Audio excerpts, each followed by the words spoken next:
Hi friends, மஞ்சள் போட்ட சோறு, எல்லோ கலர் புலாவ் ரைஸு சளிக்கு அவ்வளோ நல்லது. எவ்வளோ உதிரி உதிரியாக இருக்குது பாருங்கள். ரொம்ப நாள் கழித்து குக்கரில் செய்கிறேன்.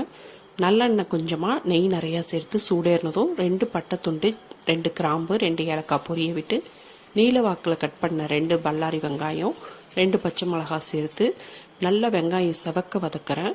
வெங்காயம் செவந்து இந்தளவு வதங்கி வந்ததும் ஒரு சின்ன குழிக்கரண்டி அளவு இஞ்சி பூண்டு பேஸ்ட்டை சேர்த்துக்கிறேன். அதோட புதினா இலையும் சேர்த்துக்கிறேன். இஞ்சி பூண்டு பேஸ்ட்டோட பச்சை வாசனை போக வதங்கினதும் கொஞ்சமாக தயிர் சேர்த்துக்கிறேன். தயிர் சாதத்தை சாஃப்டாக வச்சுக்கும். நல்லா மிக்ஸ் பண்ணி விட்டு தேவையான அளவு மஞ்சள் தூளையும் சேர்த்து நல்லா மிக்ஸ் பண்ணி விடுறேன்.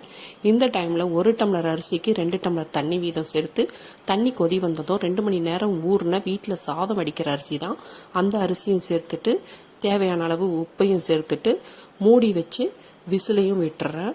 2 விசில் தான் விட்டேன். விசில் அடங்கினதும் சாதத்தை எடுத்தா உதிரி உதிரியாக அவ்வளோ அழகாக வருது பாருங்கள். மல்லி இலையை தூவி சர்வ் பண்ணலாம். இப்போ சாதம் அடிப்பிடிக்கவே இல்லை பாருங்கள், ஒட்டவே இல்லை. நீங்களும் ட்ரை பண்ணி பாருங்கள், என்ஜாய் பண்ணு.